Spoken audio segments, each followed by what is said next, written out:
Hi, everyone. This is Gil Kenan. I am the director and co-writer of Ghostbusters Frozen Empire.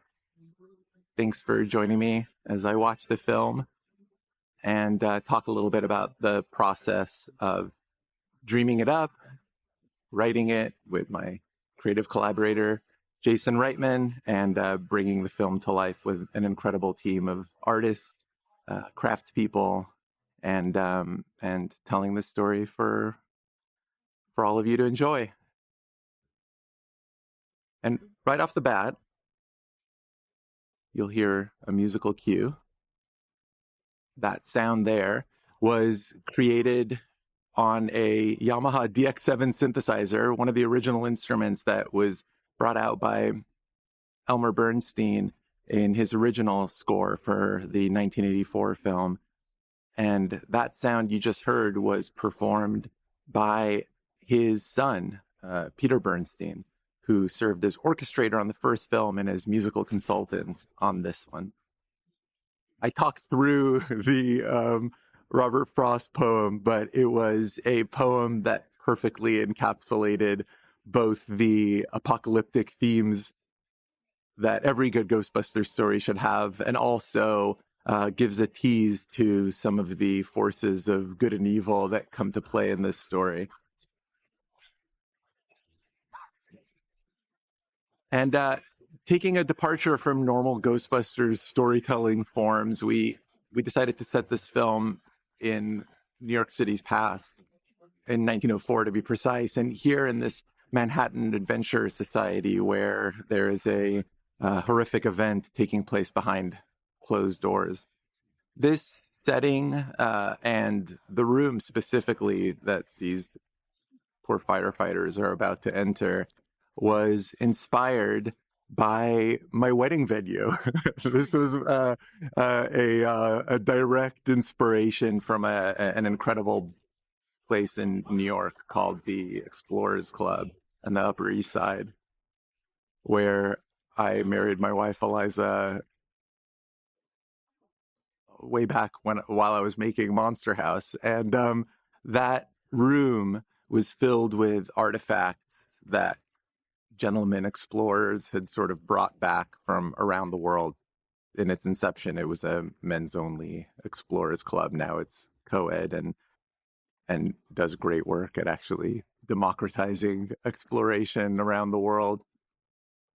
But it's an incredible space and had so much history. It also was a little bit frightening, filled with sort of artifacts and stuffed animals from around the world.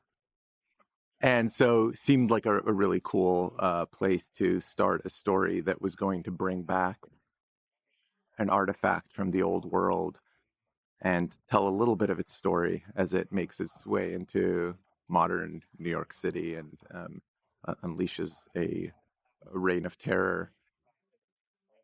A few things that we've passed along the way, including these frozen adventures, and these are just the first in a long line of practical effects that we employed in this film. John Vanderpool and his incredible team, Mark, Doug, etc., created an entire room filled with wax and glass molded characters who were meticulously sculpted off of a cast of frozen adventurers that were costumed by Ruth Myers, my costume designer, one of the two costume designers, along with Alexis Forte. And anyway, those were pulled down on a hair trigger through a series of explosives and wires that allowed them to collapse into shards of human form. One of the coolest effects I've ever seen in my life, certainly on set. And so all of those things actually happened in front of us and felt like they set the tone for a Ghostbusters story. All right, I'm going to take a deep breath and catch up to the movie at hand now. We're jumping right back into the modern story, the present, where the Spangler family and Gary Gruberson driving up front are now 2 years after the events of Ghostbusters Afterlife, living and working as a family in New York City and have taken up the family mantle of ghostbusting. And it was important for us to sort of set the tone right away, both for them as a modern family, and also to show that in the 2 years since we've last seen them in the fields of Somerville, Oklahoma, they've sort of really stepped into those flight suits. And here we see them encountering viscerally the It's the Hell's Kitchen sewer dragon. The Hell's Kitchen sewer dragon. Perfectly timed, Phoebe. And the Hell's Kitchen sewer dragon was inspired by one of the oldest myths in or urban legends, a story that's been around in New York since the early 20th century, of the sewer gators or alligators. Basically, there was this urban legend that stores in New York in the early 20th century were selling alligators on the cheap, a nickel an alligator for this little thing swimming around in a bag.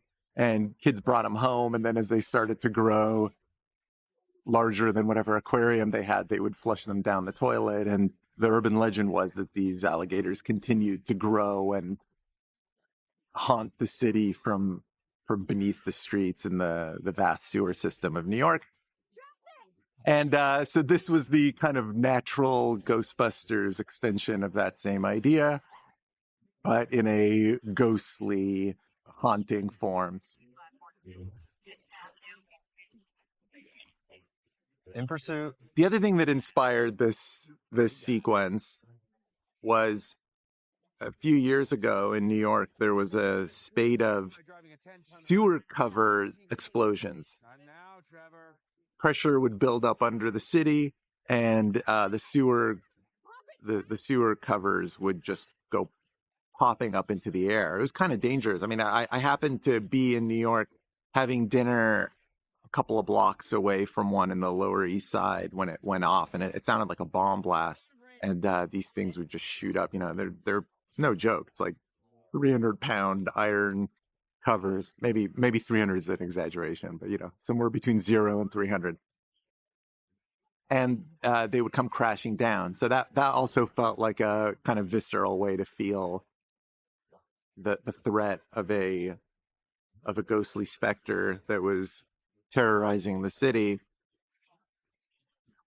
Here we see the natural evolution of ghost hunting in the 21st century. With Afterlife, we introduced the RTV. And here, because of this airborne threat, we see our Ghostbusters employing a drone trap. It's the same old trap we know and love, but with a simple quadcopter setup above it that allows it to catch spirits in the air. I probably missed a couple of Easter eggs so far, but here's a very quick one. The Manhattan Citibank branded bikes, that is the same bank franchise that in 1984 Ray, Peter, and Egon go to get a loan to start their fledgling business. And we've woven both that bank and a couple of other core concepts from that first film throughout our last two stories. This was a way to quickly invoke the past history of ghostbusting in New York City, and specifically our heroes, placing them into the context of the ghostbusting that's come before us, and also allowed me to pull in some of my favorite ridiculous ghostbusting merchandising moments from the first wave of ghostbusting products, including the Ghostbusters cereal that I was a proud eater of as a kid. I should say that my relationship with Ghostbusters started and continues as a fan. I watched that first film in 1984.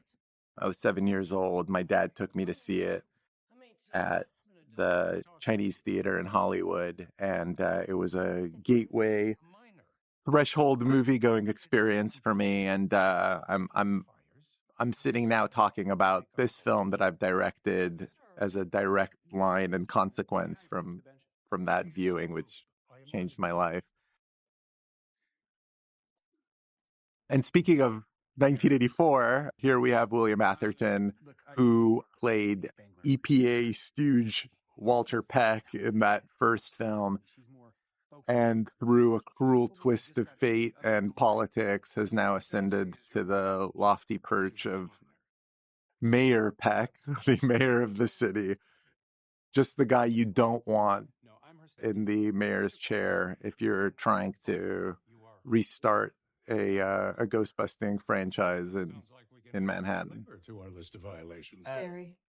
Yeah. Maybe she can become a junior Ghostbuster. And this set was directly inspired by the current mayor's office, both its color palette down to the exercise bike that you glimpse from time to time in the corner that is all sort of ripped from real life and incredibly rendered by Eve Stewart, our production designer, and her team of dedicated artists, art directors, set designers. In the grand tradition of Ghostbusters, this film was filmed across various environments. In the first couple of films, the firehouse exterior, of course, as we just saw, is based on the old firehouse in Tribeca, Hook and Ladder 8. That building's still there, still functions as a firehouse. In the first couple of films, the interiors were filmed on a soundstage here in Los Angeles, where I'm recording from today. On this film, the interiors were filmed in London, or more specifically Reading, on a couple of brand new sound stages that were sort of being built around us while we were making the film. But you can see just the scale, the attention to detail that Eve and her team employed here were staggering. And I'll never forget the feeling. Obviously, watched the thing going up from timber to tile to brick on the ground, but there was one day when I came to visit the set progress with Jason, and as we stepped through the threshold of the firehouse, it was a really powerful, emotional moment, because it felt like the world of Ghostbusters was vital and alive, and felt like a space for infinite storytelling. It was just a really exciting moment, and we both looked at each other and just felt both the weight of it and the joy. And it's nice to feel like we were able to bring this story to life in a space that was built with so much love by Eve and her team.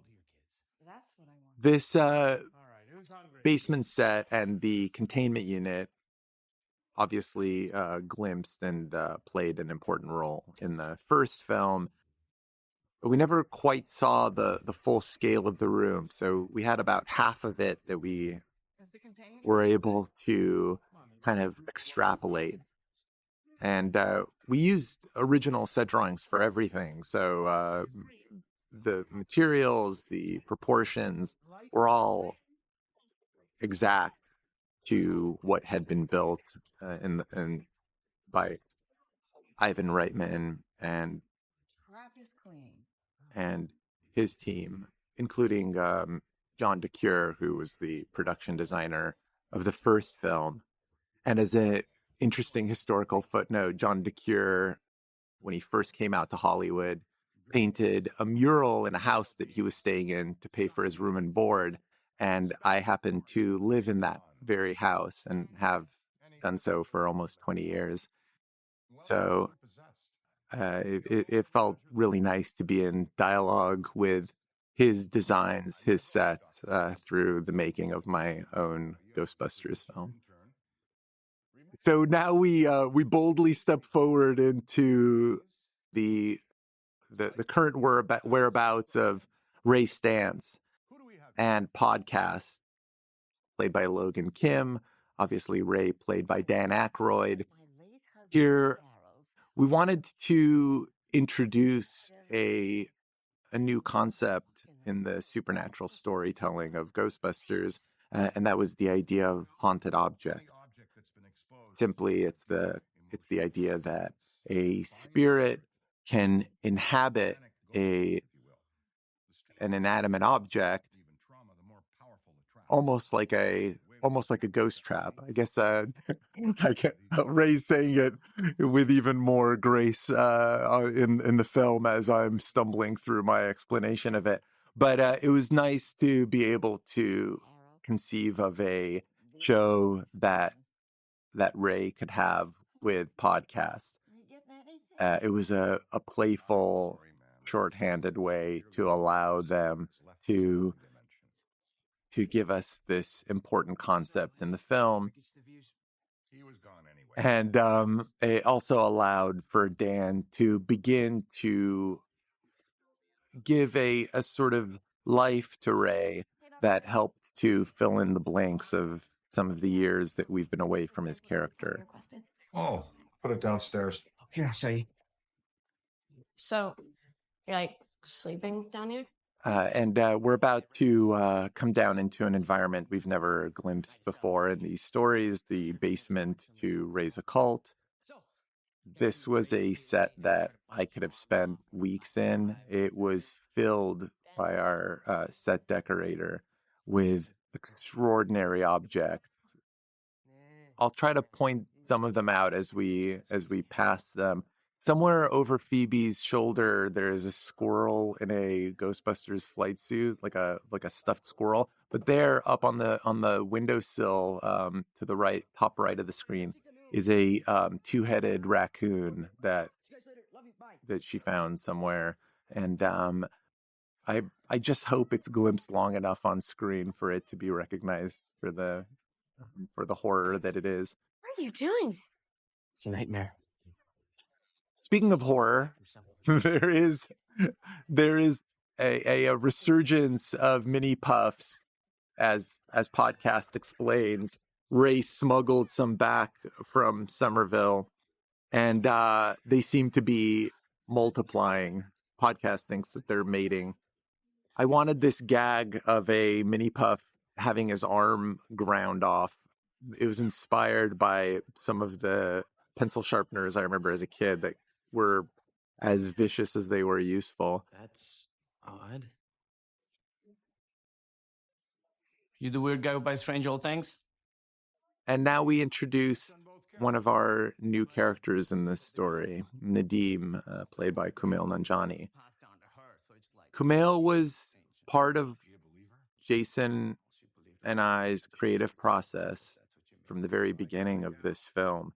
As soon as we started to write this story, we had the idea to bring in a new character who is bringing into the story an important object that is directly connected to his family lineage, but that he is trying to offload and just discounting the importance of the object and of the sort of responsibility, the weight of his family's lineage.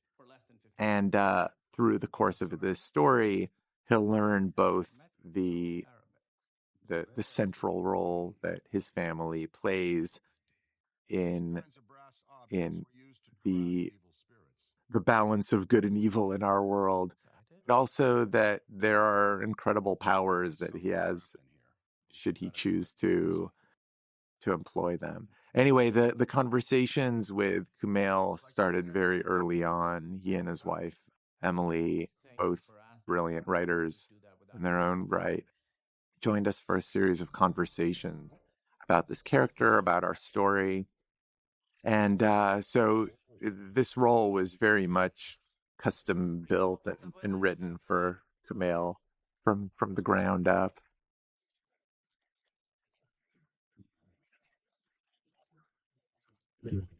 As I'm talking on, there are a bunch of practical small scale effects, including a hand in HR that was actually a really nifty gag with a rubber tube that went horizontally through the wall so that a puppeteer could perform the finger wiggle, down to really simple old world tricks like books on wires. But all of that mixed with the incredible work that Sony Pictures ImageWorks created, our visual effects partner.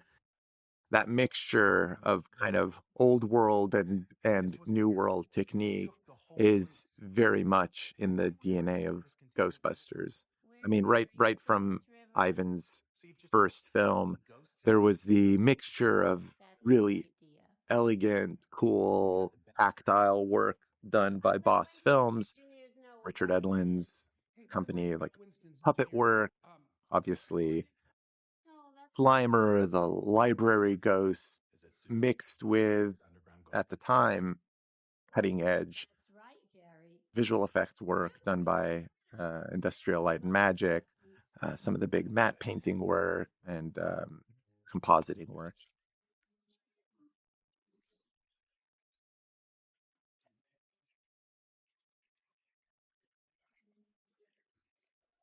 Speaking of slime, we knew that the firehouse was going to be the central setting for much of this story from the beginning of our writing process. Jason and I knew that coming home to New York meant coming home to the firehouse, and making this building into an emotional player in the story and a character in this story gave us a few opportunities. One of them was showing parts of the firehouse that audiences have never seen before. And so now we come up into one of those spaces, the attic. You picked the wrong house, bro. This was the first scene that I filmed on this film, and so it started out, as every movie should, with Finn Wolfhard and a puppet of Slimer under a pile of garbage. There on the screen to the left is one of my favorite Easter eggs in the whole film. It's the hand-painted sign from 1984 that was being put up on the building with a ladder when Ecto-1 pulls up for the very first time.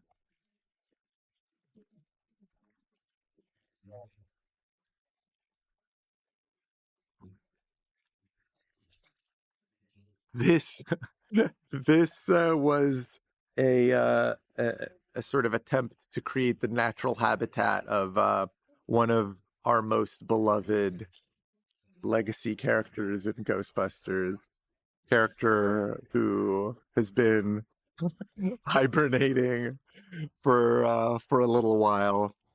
This nasty little spud called Slimer. Slimer was created as a real labor of love by a whole team of artists. Arjen van Tuten, who runs one of the real last practical effects sort of movie magic houses in Hollywood, a place where sort of the old world traditions of practical puppet driven filmmaking and meets the kind of modern age of modern molding techniques, servo driven performance. But luckily Slimer is a real analog character, still a very difficult one to operate. Kevin, our main puppeteer for Slimer, worked really tirelessly to bring the character to life. It's a really physical, demanding performance that requires two other additional puppeteers. And obviously, because it's a ghost and is translucent, that performance happens on a blue screen stage and is then comped in. That was always the way it was done. Although in '84 it was done against a black screen in a technique similar to the way that Tron was filmed. It just helped the optical printing in those days. And nowadays, a blue screen does much the same, just allows for quicker extraction and comping. But I should sort of catch up with the image here to talk about one of the most interesting new Hey, characters in this story, a character who kind of figured when the chess was playing on their own. born out of the conversations that Jason and I started to have about the building out of the world of New York City and the ghosts that inhabit it.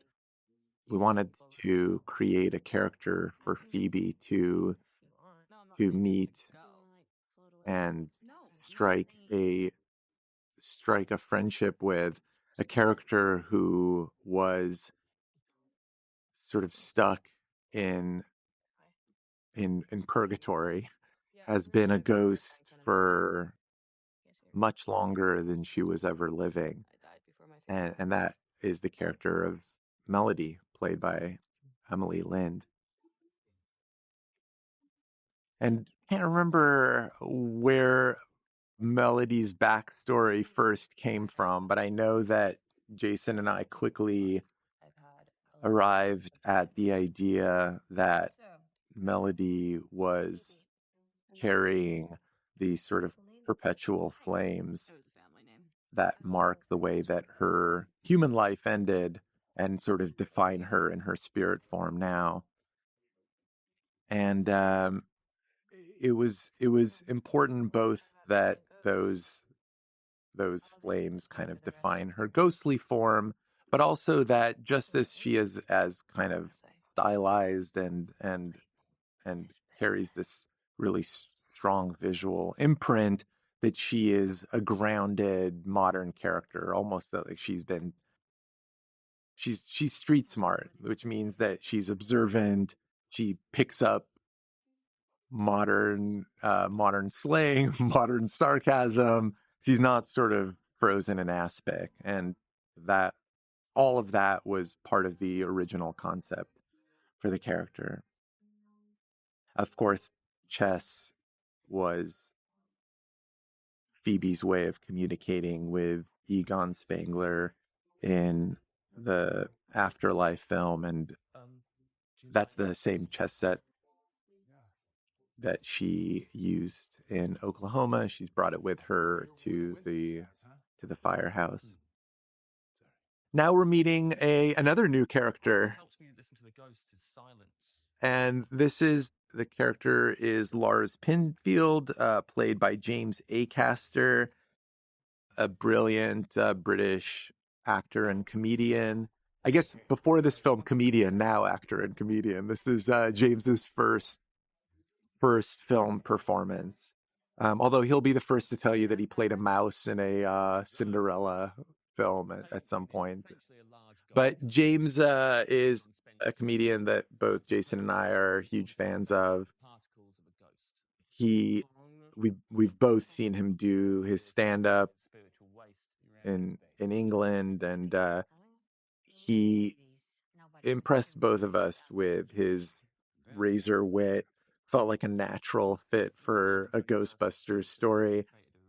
I also worked with James on my last film, A Boy Called Christmas. He came in when I did a comedy punch-up on the film and wrote some of my favorite lines for Mika the Mouse in that story, played by Stephen Merchant.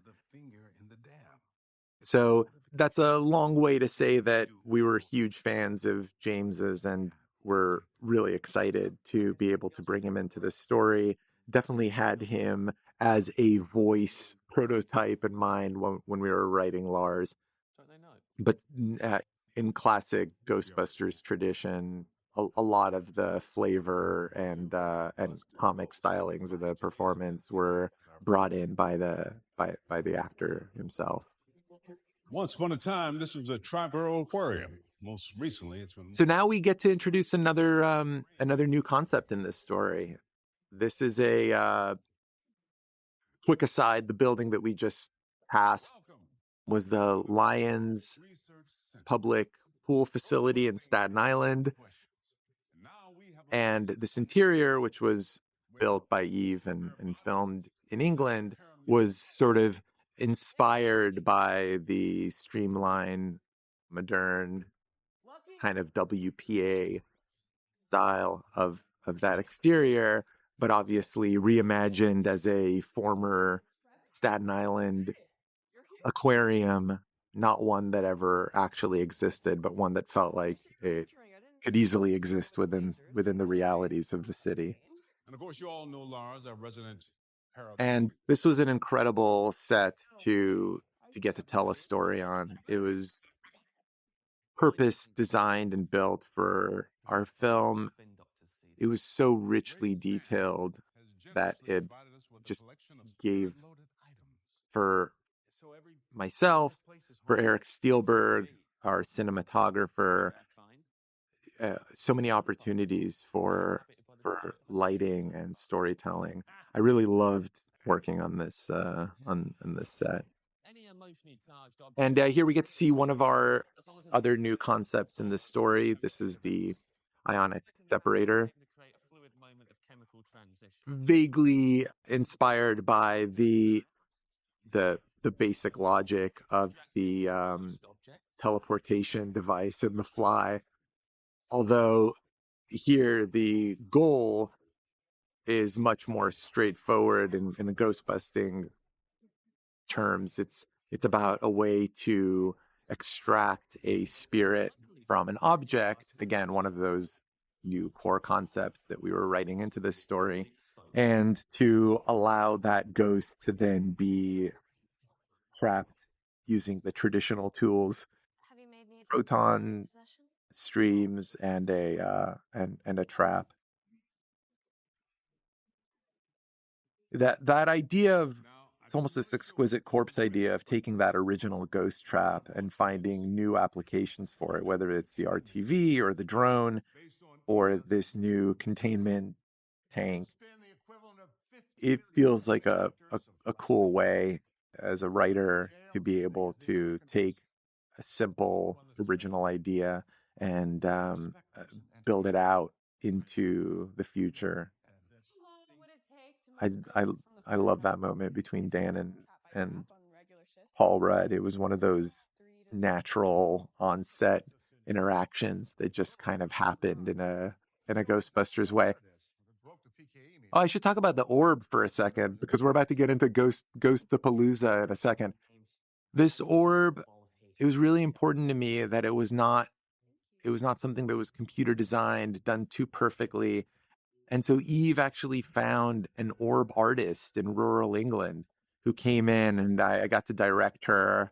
I mentioned that I wanted it to have, I mentioned that I wanted it to feel like it was hand formed and had been handled for thousands of years. And she came back with this really misshapen, almost blob of a, speaking of blob, hi Pukey. I'll get back to Pukey in a second. Anyway, the orb that she created was just a thing of wonder, felt heavy and weird in the hand. So that became the hero prop for our story. So we just met Pukey, one of many new ghosts in the story. One of the mission statements Jason and I had is we knew we were making a bigger Ghostbusters story, and we knew we had an opportunity after the more focused storytelling of Afterlife to really flesh out the ecosystem of spirits in this world. And we took that job very seriously. I took that job seriously, and as someone who's been drawing creatures and ghosts in the margin of textbooks since I was meant to be taking notes in class, this was a dream assignment for me. And a lot of these ghosts came directly out of drawings that I did while we were writing the script. Melodies form the sort of blue greenish flames, the smudged bloom of a highlight, the smoke drifting off of her, all of that came out of the first drawing that I did while we were writing. Pukey, same with Pukey, although Pukey was inspired by, it was done as a note of affection between me to my co-writer Jason Reitman, who loves pugs. Pugs are the only dogs he loves, whereas I love any dog equally. But I wanted to give him a pug-like mouth on that ghost, and it worked. He loved it. But it's just temporary.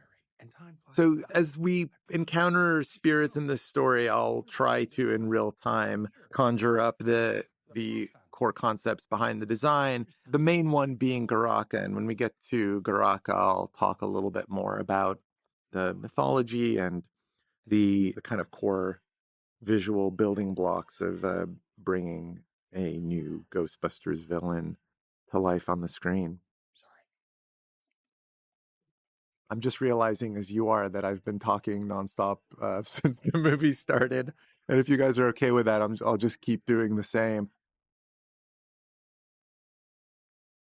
Here we have Phoebe left alone. She's about to get the opportunity that she's sort of been waiting for since being grounded by the mayor to go off and ghost bust on her own, and in a way that we found really satisfying, to be able to do it with podcasts, sort of without the constraints of having your mom, your brother, your Gruberson sort of keeping close tabs on you. Back in the big city, back in the Big Apple. Gotta take a bite out of the Big Apple.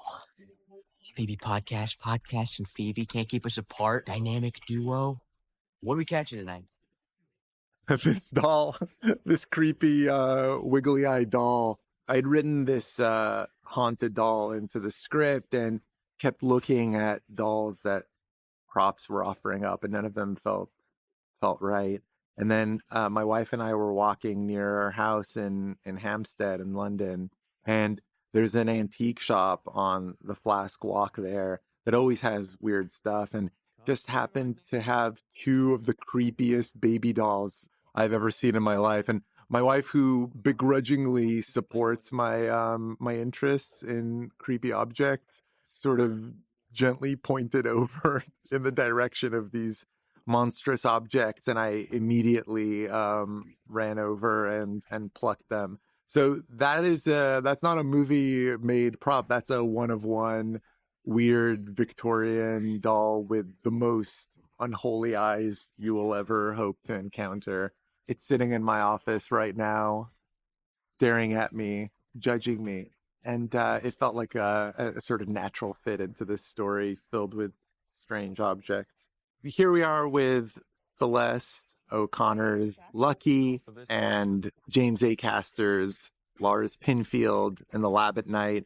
This was one of my favorite scenes in the film to shoot. It's as close to a scene of classic suspense or horror as we have in this film. And I discovered making this scene that Celeste is a natural born horror performer. Some of the reactions that they were able to conjure up while venturing deeper into this lab environment gave me, both on set and in the putting together of the scene, a real connection to some of the underlying terror of being in a haunted environment and being under attack. I should mention that some of the incredible chair performance earlier in the film was a collaboration between myself and the special effects department. For the scenes when Lars is communicating with the chair, I was laying down on my back, holding a chair as a giant metal puppet, banging it against the glass, living out my my puppetry dreams. And is a sort of good reminder of the high and low that a good Ghostbusters story should have, employing both, a state of the art visual effects and CG mixed with a director lying on their back banging a folding metal chair against the glass window. This scene is an outlier. This is a diner where Phoebe and Podcast are called out to look into a haunting, and through small visual details throughout the story, we are led to understand and fill in the blanks, although it's never made text, it's always subtext, that this environment or this location is connected in some significant way to Melody's backstory. Perhaps the fire that took her life and her family's life was started in this diner and consumed the building above it. And again, it was just a way of rooting her spirit story into the city that she calls home.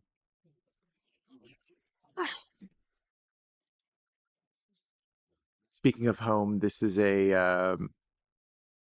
this bedroom where Phoebe has sort of made her room was made out of what in the earlier films was a dark room in the old firehouse. We sort of took the original blueprints for the Ghostbusters headquarters in the first films and adapted them for what it would be like for a family to live in. So it's not literal. Some of the walls moved a little bit, but in the way that you would kind of subdivide a flexible live workspace. And that tension between life and work, I mean, that was actually one of the sub themes for us that felt interesting to explore, is how to live with your family when you're working with your family, how to balance out that sort of the natural stresses of getting along with your folks when you're a teenager while being kept from doing the thing that you love, which is strapping on a proton pack and capturing malevolent spirits. That's our car. This is Here was a moment, I should say, anytime we see Melody move through the space, these scenes were always filmed together, never with a blue screen, sometimes maybe a very small screen just walked behind her, but that was an outlier. Most of the time, these were always filmed together. We would just have to do multiple passes of each shot so that Melody's ghostly translucency could be employed, and then the flames were always added in digitally by SPI. That's Sony Pictures Imageworks. I'll call them SPI from now on. But that includes Melody coming down the fire pole. That involved her being strung up on wires. She had to make it look easy with one hand held on the fire pole. And that gag and that way of moving through space was inspired by one of my favorite films. It's an old film called Sylvie and the Phantom. I'm not going to butcher the French pronunciation of it, but it's a film where Jacques Tati, as an actor only, not as a director, plays a spirit who is stuck haunting an old chateau and falls in love with the granddaughter of the woman who he died dueling to the death for. And that film has a lot of Jacques Tati's incredible brand of physical comedy, including his sort of ghostly transference through walls, staircases, moving from one floor to the next. And so I was really inspired by that kind of playful physical action.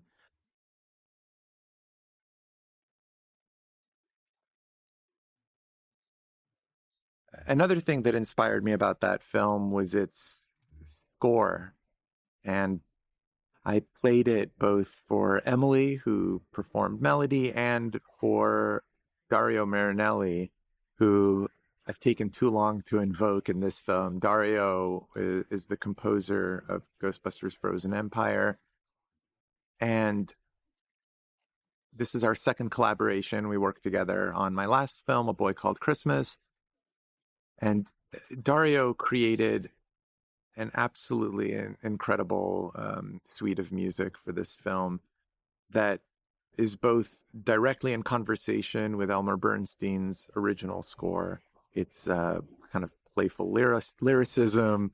It's very modern New York style phrasing, and that gave it a lot of its sort of jounciness and tone, but also its ability to pivot on a dime into grand operatic, classic Hollywood, full orchestra audacity. And we start to tease some of that scope of music and tone in this sequence as the spirit of Garaka begins to send out the kind of tendrils of influence around the city.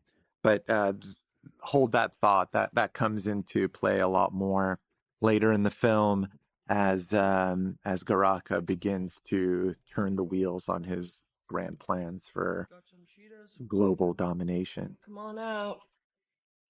I'm only gonna shoot you in the face.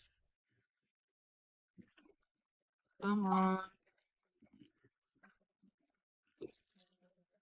You always wonder when you watch these films if when you see a product like this, if this was something that was sort of shoved down the throat of the filmmakers. Well, I'm here to tell you that in this case, we wrote Cheetos in as a concept for Trevor to lure Slimer well before any studio machinery got involved. In fact, I feel like we had to convince Cheetos to let this disgusting, slimy spud pick up their snacks, and sort of makes you wonder about how some of those great snack creature traditions throughout film, E.T., Reese's Pieces, et cetera, came into being. Well, in this case, it was definitely because it was the funniest thing for him to be eating, and because orange looks really good next to green. And there you have it. I did learn that the dust that Cheetos leaves on your fingers is called Cheetle. So that's your free trivia for the commentary. Here we are back in the lab, and Lars has been experimenting on the orb. Obviously, it cost him some burned, frozen skin on his hand. In the background here, you see one of the many sort of casual tossed-off references to the past, a slime blower from Ghostbusters 2. It was used by our heroes in their attempt to turn the mood of the city. They used it in their attack on Vigo the Carpathian, and it was a joy to resurrect that thing. And our SFX team again did heroic work rigging it up to properly shoot out slime. Wow. I remember that guy's name is Duncan. He was amazing. He was a day player, never had a line, but the guy who got slimed did it fearlessly, take after take. Where the hell did you guys get this thing? I drew that cat. Another useless bit of trivia for you all. It happened seconds before I rolled camera on this first take. Something was missing on this door for Nadim's apartment, so I ran in and drew it. It was loosely inspired by a cat face that my wife used to draw, first for our daughter Una, and then with a quilt business that she had called Hopewell. And she made some cat napkins, cat bags.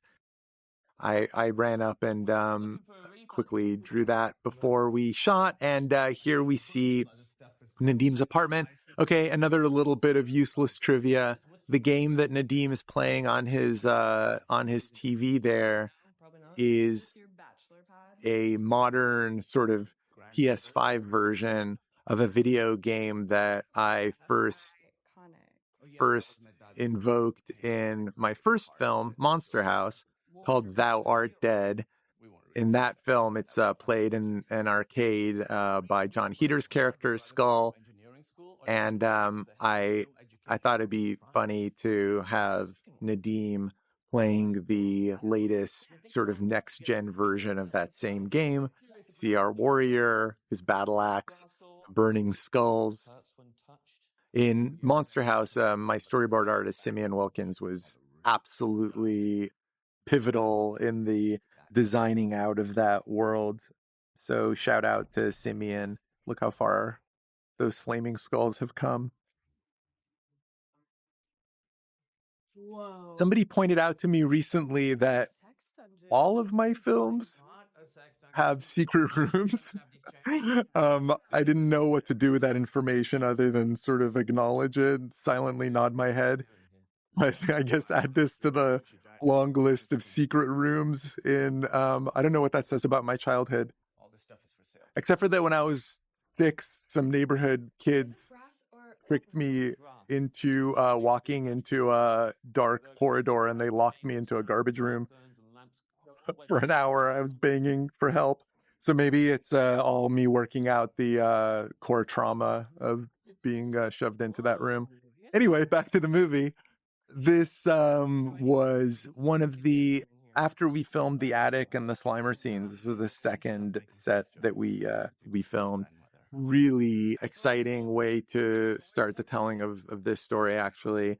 I love this scene, both because it felt like the tone of the film was starting to crystallize there on day 3 or 4, and also because it really started to invoke the magic of the world of Garaka and the new mythology into our film. Rotting carrot on one of your shelves. Another quick storytelling aside, that human pinky that Phoebe casually just dropped down there was inspired by an activity I did with my daughter Una at the Natural History Museum in Los Angeles when she was a little kid. There was a mummy workshop for kids. It sounds weird as I say it, but it teach kids how mummies are made. And they used carrots to teach kids how to create their own mummies.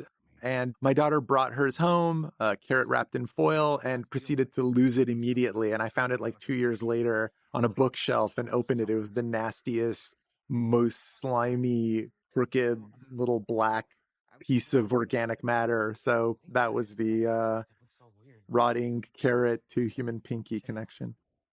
Just another shout out to Eve and her incredible team. This set, obviously Raise a Cult, has been featured in films since the original films, but we've never seen it from so many angles with such depth, and it was just an astonishing set to walk onto. The number of books in there was so cool, and I was able to bring in my own collection of occult books.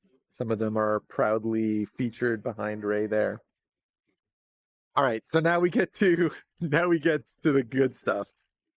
Ecto C, Ray's motorcycle. I'll talk about it more in a few minutes, but it was directly inspired by the Harley Softail that Dan Aykroyd himself used to ride down from Canada to New York City when he was first starting out on Saturday Night Live in 1975.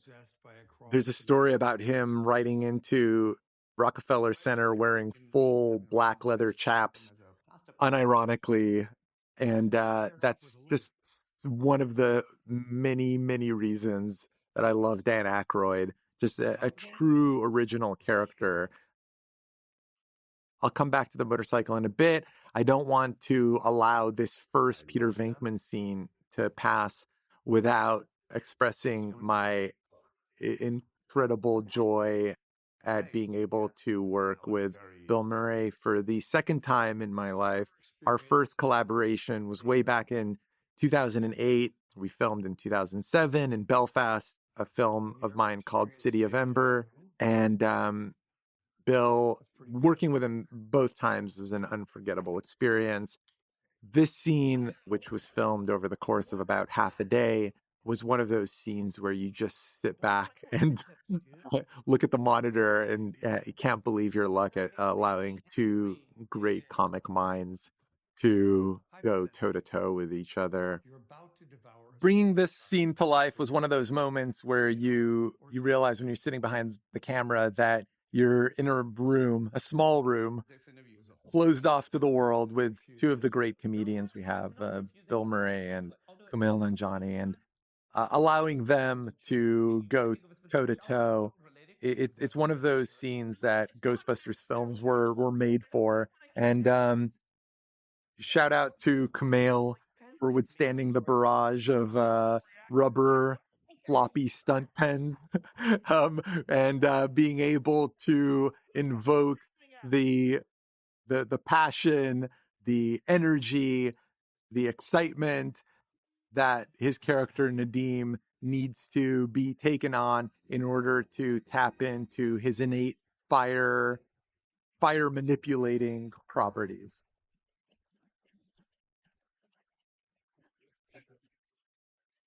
New York City Public Library, famously the setting for the first scene in the first Ghostbusters film in 1984. We were really excited to come back to this location, and we knew that if we were going to come back to the library, we would have the opportunity to bring back the original library administrator as seen in the first film, played by John Rothman, who, as a nifty bit of trivia, happens to be the brother of Tom Rothman, the head of our studio. What does it mean? John was amazing to work with and immediately was able to tap into his character and tone. It was so cool to be able to bring that character back. And then we went into the bowels of the library to meet Patton Oswalt's character, Dr. Hubert Wartsky. Jason and I went on an amazing scout of the public library in New York and learned that it does have these kind of incredible bowels. The library just goes so deep. I think there's 8 floors below the ground. In fact, it was built in the skeleton of an old quarry. And when you get down to the very bottom levels, you can actually see the 18th century carved stone that was the original walls of the quarry and reservoir, I think. Anyway, that combination of sort of ancient civic history mixed with musty halls of books was too good for us to pass up, and felt like an opportunity to explore new corners of storytelling. Its last recorded sighting wasn't photographed. This scene was filmed in a village in rural England, a village called Tring. Recognize anything? There's your orb. What is it? No, the better question is, what's inside of it? What's inside of it? Excellent question. Probably sand. But if you believe the folklore, and I always believe the folklore, that orb is a magical prison for a phantom god called Garaka. It's here that we encounter a bit more of the parable of Garaka, the villain who we are going to meet in this story. His story here is narrated by Wartsky, but the imagery here is brought to life by a wonderful small animation studio in London called Studio AKA. This is my second collaboration with them, and both times I've worked closely with them, and the head animator there, Marcus Armitage, to bring to life a stylized story that, through the power of animation, can give you big swaths of story and tone and mythology with very small gestures. Your bones crack. not small, but meaningful, precise gestures. And I love the idea of the idea of bringing that rock engraving to life. Anywho, The original engravings were looked after by Eve and the brilliant team of graphic artists who worked in the art department in England. And it was a cool way of starting to give a little bit of that mythology of not just Garaka, but the idea of the Fire Masters, these proto Ghostbuster figures who are going to play such an important role later in this story. Entertain a little historical gossip. The next piece of this scene invokes another exciting discovery for us in the making of this film, and that is the idea of the wax cylinder as a piece of recorded history. Just like a book or a photograph can give you a glimpse into the past, Thomas Edison engineered this very early audio recording concept before we got records or tapes. Sound was recorded onto these wax cylinders and then reproduced. And this was an actual working wax cylinder phonogram that Patton is about to employ. They took out a particularly rare relic. I had a wax cylinder collection in my office while we were prepping the film in England and during the making of it. And the feeling of playing one of these is electric because it feels like a time machine. As soon as you start hearing that kind of haunting, crackly hiss coming from it, there's really nothing like it. You feel totally transported, captivated. And this chant that is playing through the wax cylinder now was created by Will Files and Chris Terhune, our sound designers. I've worked with Will for years now. He was the sound designer and mixer on Ghostbusters Afterlife. He and I worked together on my very first film, Monster House, and he created this chant as one of his first assignments on the film. He sent it to me while I was in pre-production, and I remember walking around the halls of the production office playing it at full volume because it was so inspirational. It was such a touchstone. Speaking of touchstones, I should mention that what we just witnessed was the reemergence of the library ghost. And one of my favorite bits of trivia in this story is that first moment when she shushes Ray Stantz in the stacks of the library was a performance that was created and directed by Richard Edlund for Ivan in the first film, committed to film in early 1984 in the run-up to the release of the first film as they were finalizing all the effects. And Nicole Rowley, our visual effects producer on this film, meticulously went through the post-production logs of that first film, looking for any scrap of outtakes so that we could find performance for the librarian that could give us something connected to the original but different from it. And she found one sort of loosely marked 70 millimeter film print, had it unearthed. It was in deep storage somewhere in a mountain. That 70 millimeter film print was brought over here to us on the lot. We strung it up in the Singleton Theater here on the Sony lot. And I sat in a dark theater with some of our core visual effects team as this film print unspooled for the first time in 40 years. And we saw a piece of movie history playing out. The librarian's performance, as if it if no time had passed at all, doing take after take of performance, and we're able to find just the perfect take from the unused scraps of film, and that was then lovingly recomposited using the original visual building blocks of the spirit into a new Ghost performance. You don't have a job. Magnifique. My compliments to the I love the world of costumes that Alexis created for this film. She was responsible for all of the modern costumes, and that includes all of the ghost busting costumes as well. It was so cool when she suggested this modern kind of field coat for the mayor.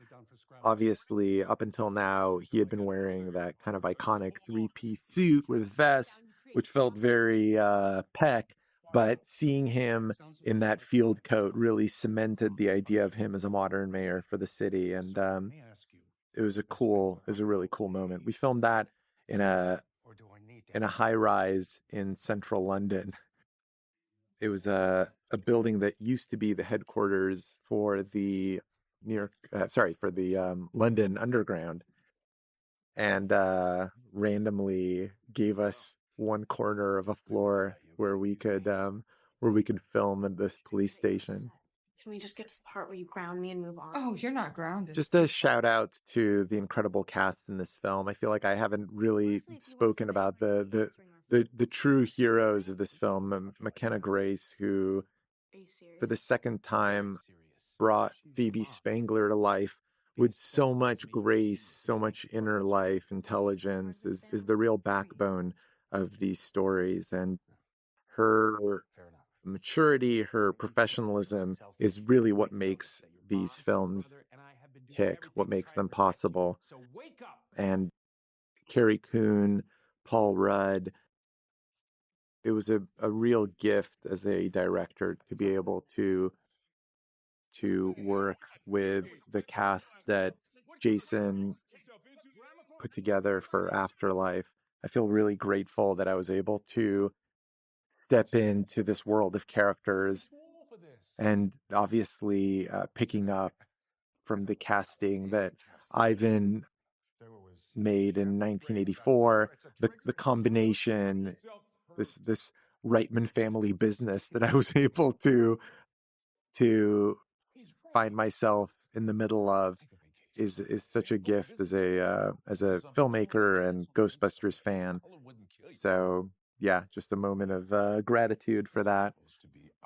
The scene was filmed in that same location in central London as True Stairwell, and I really loved allowing Ernie and Dan to dig a little deeper into their history as characters together. That scene, I felt like they were both able to conjure something that went right back to their relationship in 1984. It felt like a glimpse into a decades-long friendship, the kind of friendship where you know each other well enough to be able to call out each other when someone steps over the line. And it was one of the moments I felt like I was able to step back from the monitor and just feel like I'm making a Ghostbusters movie. Stop it. Fireball? So this sort of marks a turning point in the film. I mean, every time I watch the film, it feels like there's the film before the return to the firehouse and the film after it. A few elements start to come together. Importantly, Nadim has now arrived at the firehouse, which is going to be a part of the sort of unlocking of his full potential. But it also feels like kind of darkness is starting to descend on the city. And I like that feeling that you get as an audience of a kind of pervading dread. You feel like you know something bad is about to happen, but the characters aren't quite there yet. And I always love that feeling in movies. just a shout out here, both to the incredible Paul Rudd and his unmatched dryness. I mean, this is just like this. I could not stop cracking up behind the camera during the making of this scene. But also, and importantly, to Carrie Coon and her reactions. I got to appreciate as a director on this film. I don't think I've ever worked with somebody who gives better reactions to the drama or comedy in a scene than Carrie Coon. And I find myself going to her over and over again because of the amount of richness and subtlety her performance gives. Where it belongs? Wait, I'm confused. You're saying this is my fault. This is one of those moments where we start to unfold Nadim's potential. Ray, coming back to the story fresh with the information he learned from Wartsky in the library, is going to start sharing some of that information with Nadim, who is obviously suspicious. But that gives way to one of my favorite scenes to make in the film, and a scene I'm really proud of, which is the scene where Nadim attempts to move a flame for the first time. I would put this up there with this in the scenes that we've seen so far, the lab horror scene, the scene with Carrie and Paul in the bedroom, and now this one is one where it was just such an incredible joy to make this scene.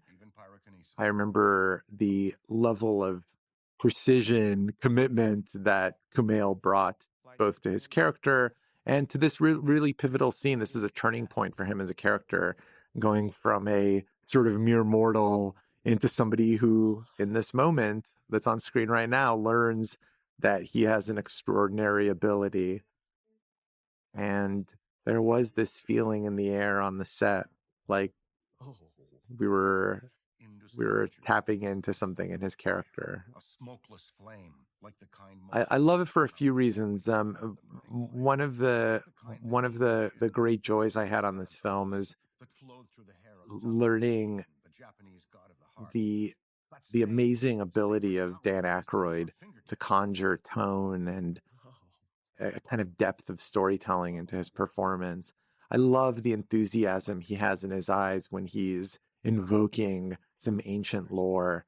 There's a kind of childlike wonder that is here on the screen and definitely was there on the set while we were bringing the scene to life. And it's the same feeling I sort of have as a director and co-writer on this film. The kind of joy of being able to invoke something that's as pure storytelling as a new mythology. And so I do love seeing Ray get that glint in his eyes there. Predictable and crazy, and doors close, friends change. I should mention that because I was busy talking about methodology when we were looking earlier at the parables of Garaka, that in our original building blocks for the character and his mythology, Jason and I looked into some of the very ancient, sort of almost prehistorical lore of Central Asia, and specifically the Harappan civilization. We were interested in their relationship between mortals and gods. I don't know. Every time I do what I think is right. And also, frankly, really interested in how little is known about their civilization. It felt like a thread that could lead to big potential of storytelling. And so it was definitely one of the joys of building out this story, was being able to create a new mythology after a few of the films were steeped in ancient Sumerian lore, obviously the lore of Gozer, the Gozerian, and so it felt like a cool step forward into ghost-busting future to invoke the ancient past of the Harappans. Some advanced science. I mean, I wouldn't want to get. We're about to see one of my favorite random non-character shots in the film, one that was filmed by our second unit on a night plate shoot in New York. And I remember looking through the material that came from their rolls the next day and just feeling like a weird What is that thing? tug at my heart when I saw that train going along the elevated tracks as the camera car was pulling away from it. It's just one of those moments where you see a piece of material and you know that it's going to find its home in the film. And I knew exactly where it would go. I knew it would be this sort of transitional moment between Phoebe as the sort of teen that she is at the start of this film, and this very consequential choice that she makes to bring Melody to the paranormal research lab, paranormal research center, and this very risky decision that she makes to extract herself for just 2 minutes so that she and Melody could exist on the same dimensional plane. This was another of my favorite scenes to film. It's just, again, really fun to shoot on this lab set, but also this was a moment of really focused character storytelling that gave way to a scene of terror. And I did love that the hinge in this scene between something so innocent and experiential for Phoebe as a character that could turn so dangerous and scary for her character. Boo. That shot was really tricky. There's a couple of shots in the film that used motion control. Anybody who's worked with motion control knows you have to sort of be really judicious with the shots that you employ in. It can be a sort of bulky technique just because it requires programming of the camera and a sort of a real special skill set. It's a slow process, but I've used it now a few times. And if you sort of come at it with a plan, then I think that a lot of its mystique as being this really impossible technique is maybe oversold. You just need to be sparing in how you use it. There is one split diopter shot in this film, and it's right there. Shout out to Brian De Palma. And it was a way to both invoke the horror leanings of this scene and also to have the orb and Phoebe's ghost in focus on screen at the same time.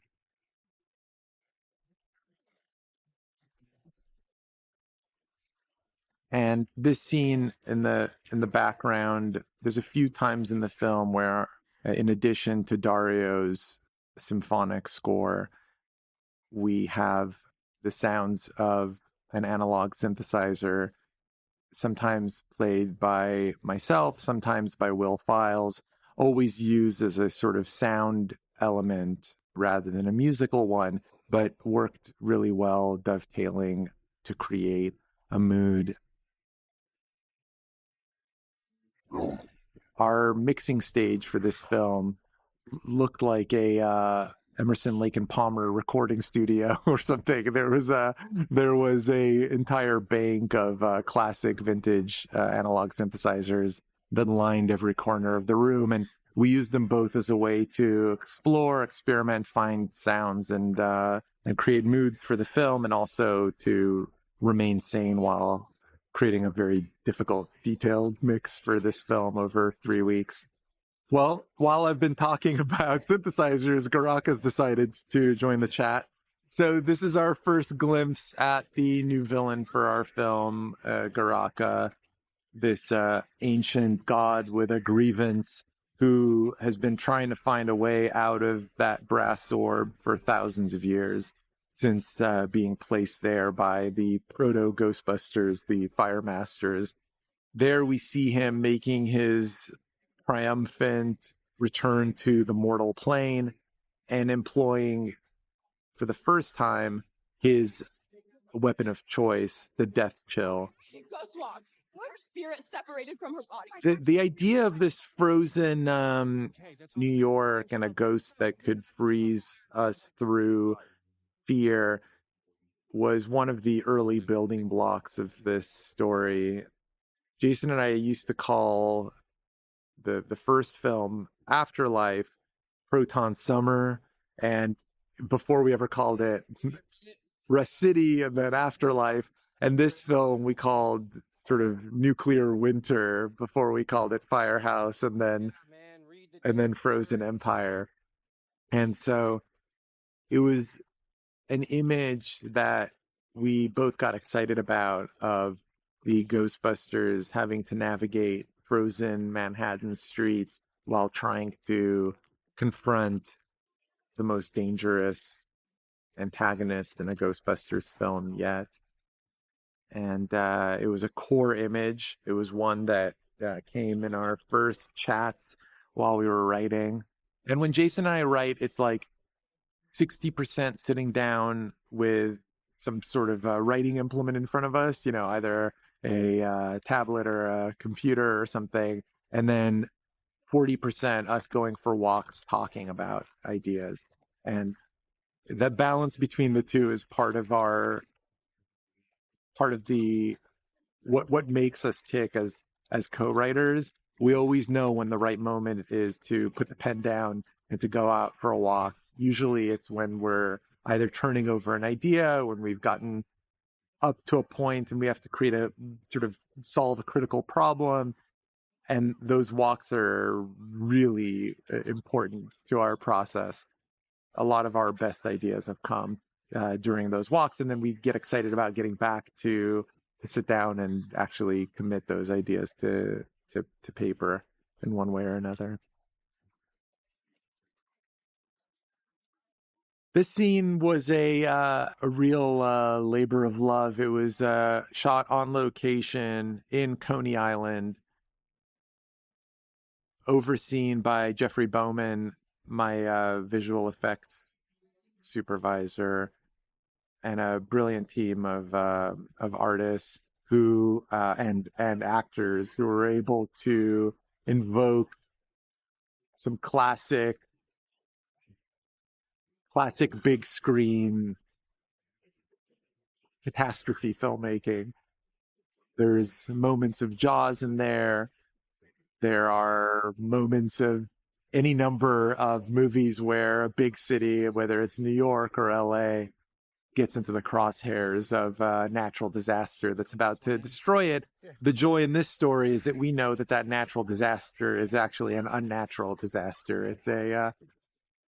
It's got a spirit behind it, and one with a goal, a motivation. It's not just nature sort of leveling the balance. It's a spirit with a millennia-old grievance that's coming to take on mortal life as we know it and invoke an ancient prophecy of bringing to life an army of the undead, using that spirit army to create a new frozen empire where our world used to be. Anyway, that's in a nutshell what Garaka's after, and what our heroes are now up against. Shout out again to Alexis, one of our two brilliant costume designers, along with Ruth Myers. Alexis, again, was responsible for all of the modern day costuming, including every incredible look of Janine's, played by Annie Potts. And also notably on screen now, the red parkas that Alexis really brought to life from concept through to final execution, sourcing, reworking, and felt like one of the ways that a modern ghost busting outfit could be prepared for life and work in a city that can get caught up in the path of a frozen death shell.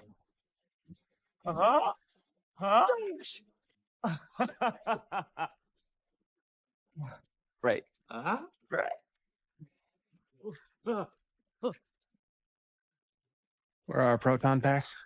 We got to build out all kinds of cool toys in this film, including Lars's van here, and its reworked, reconceived, upgraded proton pack carrier, plus the new proton packs with the yellow bumpers, the diffuser muzzles, all sort of elaborations on the original Egon designed proton pack.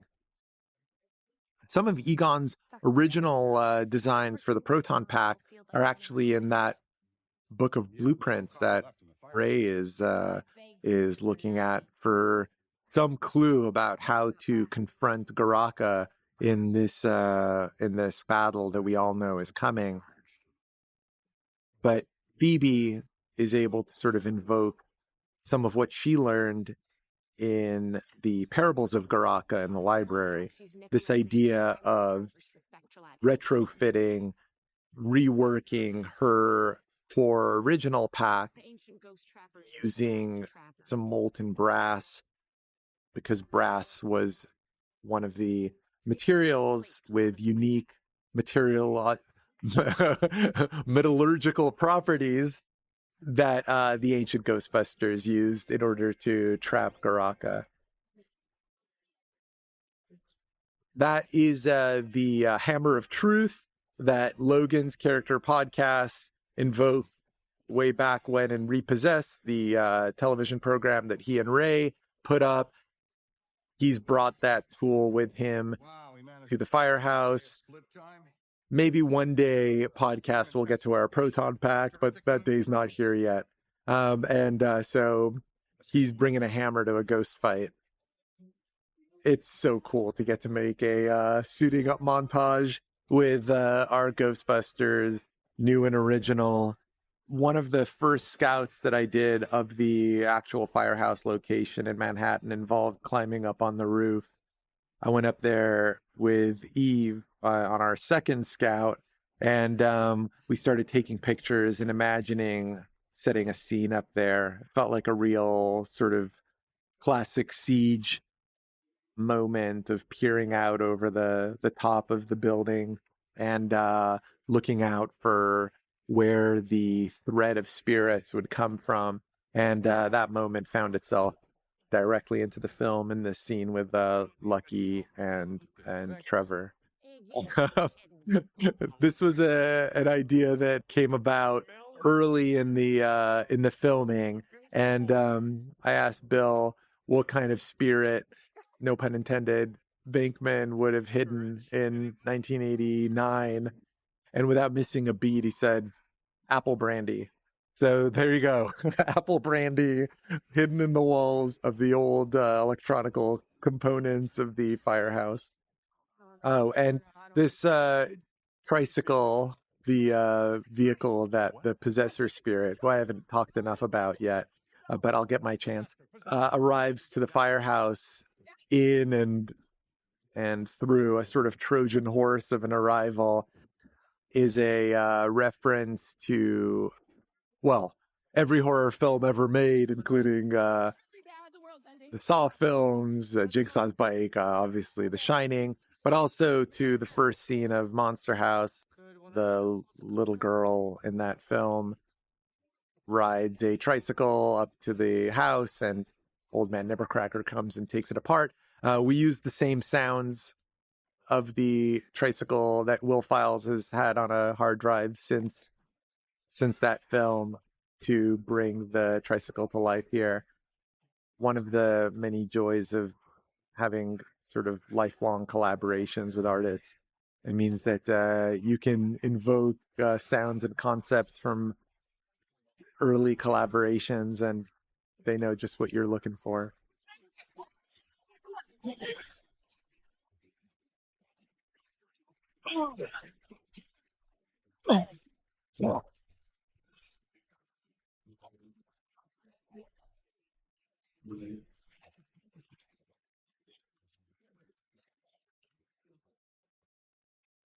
This this moment when Lars has his personal confrontation with Pukey in the and on the third floor of the firehouse starts off innocently enough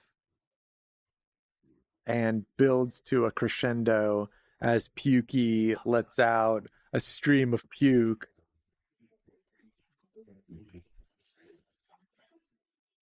Sadly for James and for the film, there was one other moment in that scene that I just couldn't find a natural way to work into the film because it was so specific and kind of slowed the action down too much. But it was a couple of shots of Lars plastered on the ground, covered in slime from head to toe. In fact, we sprayed gallons of the stuff all over the set, and poor James had to endure a absolute soaking in viscous greenish yellow slime. Hopefully we'll be able to release that as part of the outtakes for the film because he showed absolute commitment to the cause, and it was really funny. It just didn't fit into the film. This is the last piece of puppetry that I directed of Slimer. Some of the Slimer shots started out as puppetry and then were either taken over as by the digital character, depending on the shot, the complexity, the integration, or the needs of it. This was one that was so weird and funny on set that I made sure that the puppetry performance, including an actual extra large pizza being consumed by that puppet, was kept sort of without any intervention or minimal intervention on the way to the finished film. All that was done was a sort of painting out of the bottom seam. And other than that, what you see on screen is the Slimer puppet as brought to life by Aryan and Kevin and the fearless team of puppeteers and artists, and an actual pizza that had been lobbed into its mouth and disgustingly chewed up. I'm really glad we were able to get that on screen because it was a disturbing, hilarious moment of puppetry. I never wanted to hurt you. I just wanted to see my family again. Well, my family's up there now. We still have time to stop this. It's too late. He's here. So Garaka, who I feel like I've been sort of dancing around in this conversation so far, his name underwent some evolution. I can't really remember what the earlier ones, but it sort of once I remember Jason was the one who came up with the word Garaka, and the first time I heard him say it, it seemed like the inevitable name. I was like, yeah, that's definitely this dude's name. But while we were writing, I sketched out a silhouette for a nightmare creature. This moment actually shows one of the inspirations. As a kid, my grandfather, who was born and raised in Germany before the war, used to read me a children's book called Der Stuvelpeter that was a German children's story to teach kids good hygiene about a boy who never cut his nails or hair and had these horrific long fingernails. I think actually it may have been one of the core inspirations for Edward Scissorhands too, the Der Stuvelpeter. A really, memorable image once you see it. And that always terrified me as a kid. It felt like a natural fit for Garaka. And I didn't talk much about it because I was probably blathering on about something else at the time, but Garaka's horns becoming a fixture of his power, almost an Samson narrative where he is able to retrieve the horns that had been so cruelly ripped from his head and force them back into his skull in order to ascend to his final form. That all of that was sort of the core building blocks for the character, and felt like allowed us to create a stage for a villain worthy of the name in this sequence. I loved making this scene with Kumail. It felt like he was able to tap into a tone here that felt so Ghostbusters, but also so much in line with his gifts as a comic and performer. The kind of audacity of it, the unwarranted overconfidence that Nadeem brings to this moment. Let the record show. I gave you a chance.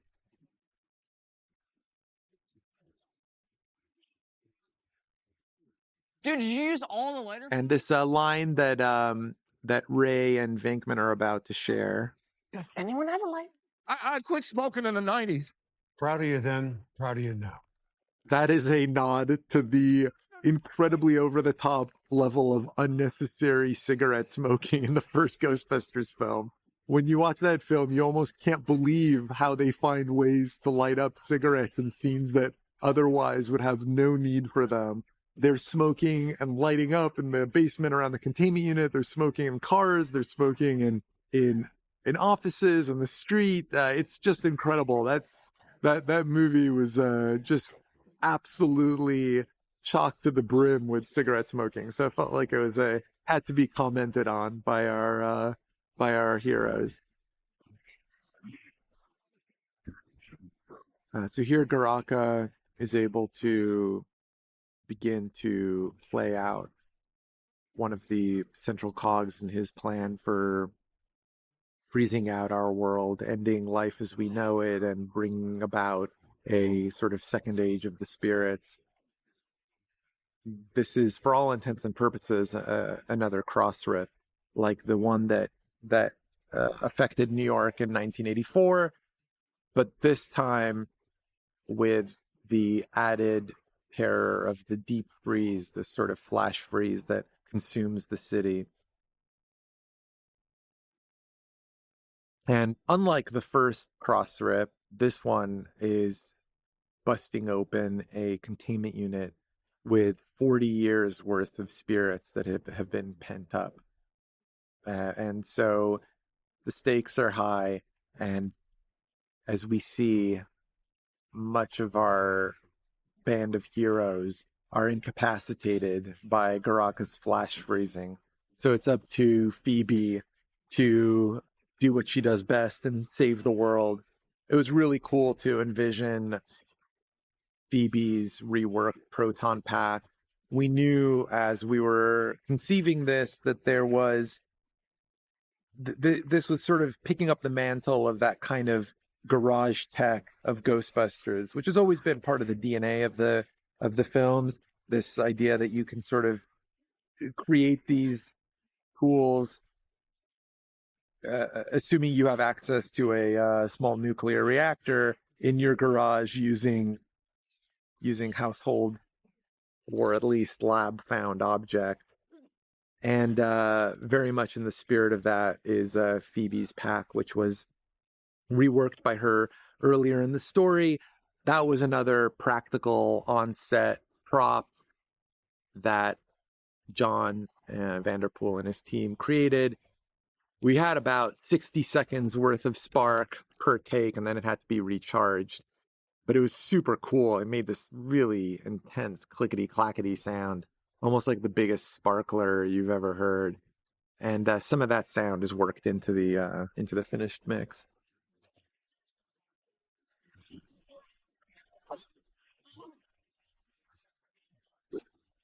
So this is kind of a new concept in a Ghostbusters film, but weirdly felt sort of natural. I hope you guys agree that even though we haven't really seen magic per se or mortal characters being able to conjure things, it never felt too far out of the realm of the of the fabric of storytelling that Ghostbusters weaves, and it was so cool to start to imagine how quote unquote modern ghostbusting could share the screen with ancient ghostbusting in the form of the fire masters.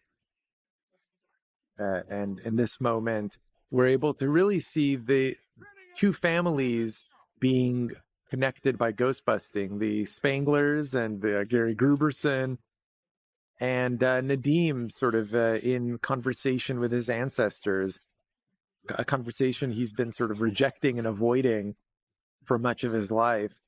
And it felt like a really cool thematic thread that both of those family stories are coming into focus just when the world needs them most, on the front lines against Garaka.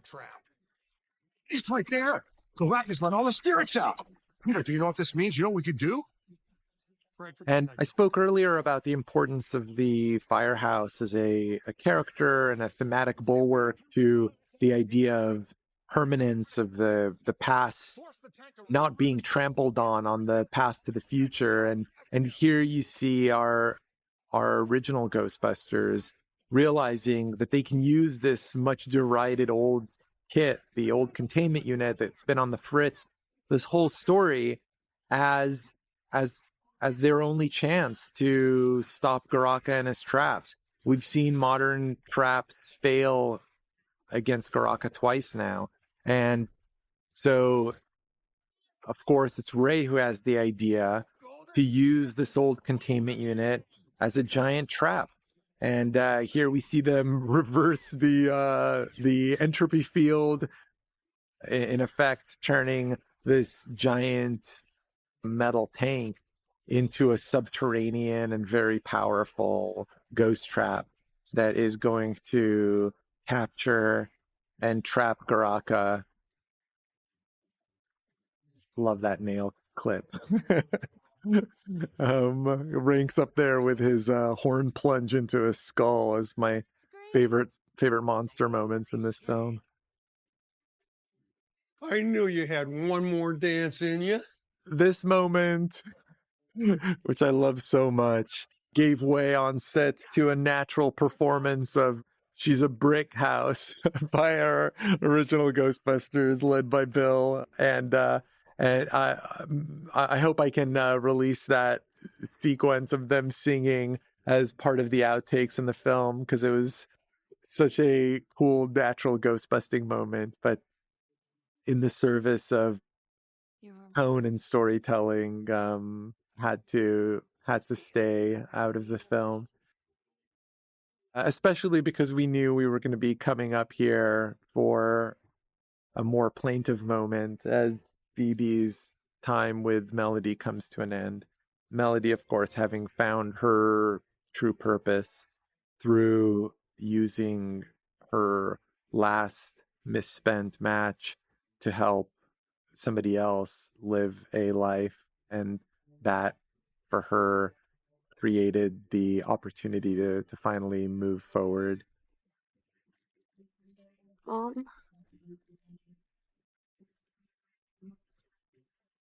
And poor Phoebe, we were definitely aware that Phoebe, who is so open to the other side and to the spirit world, which means she can get closer to spirits than a lot of us, also opens her up emotionally. And it definitely is part of her superpower as a character, is that sensitivity to the spirit realm. And we end this film, or almost end this film, like every self-respecting New York City Ghostbusters story needs to end, which is on the streets surrounded by the citizens of the city. Citywide devastation. It feels like this is core DNA for a Ghostbusters story. You're never going to get it, are you? The inevitable matchup between Venkman and Peck, and which gives way to this moment I really love from Ernie Hudson, Winston Zeddemore, who invokes so much responsibility and gravity here in this moment, speaking not just about the current state of ghostbusting, but sort of points boldly into the future that as long as there is a spirit realm, there is a need for Ghostbusters.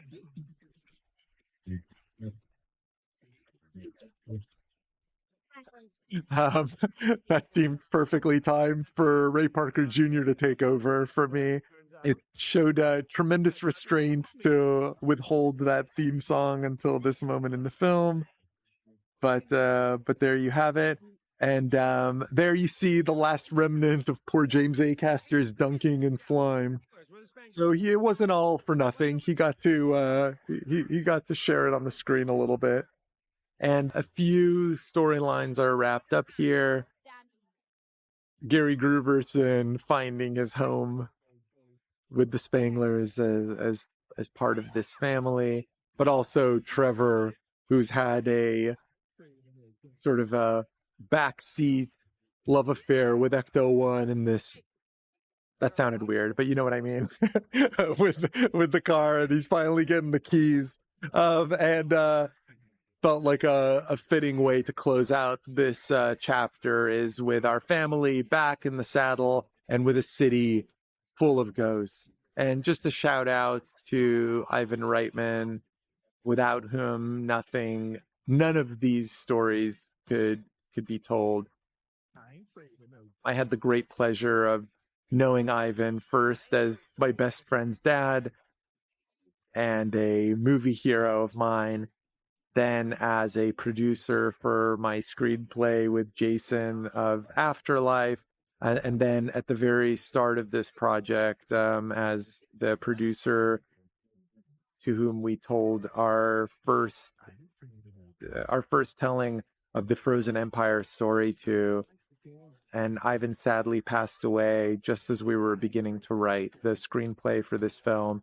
But this movie was made with love and respect for him and his memory, and I am eternally grateful for the world of storytelling and characters and joy and horror that he brought to me as a 7-year-old and now as a more than 7-year-old directing. It's easy to do the math. 47-year-old who has just made his first Ghostbusters film as a director and second film as co-writer, and just so lucky to have a seat at the table in this Reitman family business of Ghostbusters stories.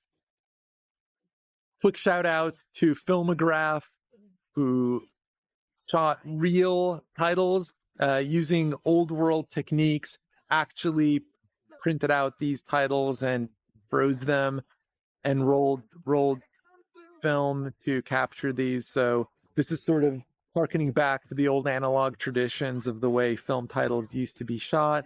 Not pin sharp, every letter is in a slightly different place, but you feel that soul. And just as we were finishing the editing of the film, Jason and I sort of looked at each other and realized we had a chance to put another scene at the end of this film, something that we had already conceived of and had played around with on paper, the idea of a scene that hints to a larger universe of mischievous terror in the form of the Stay Puft Marshmallow, the mini Stay Puft Marshmallow Men, or characters, I should say, beginning to infest the wider world with their unique brand of sadomasochistic mayhem. And I guess that's a fitting ending to a Ghostbusters story. Thanks for joining me. It's been a real joy to talk through the process of telling this story. And I want to just close out by thanking the many hundreds of artists who worked on every part of bringing this story to life.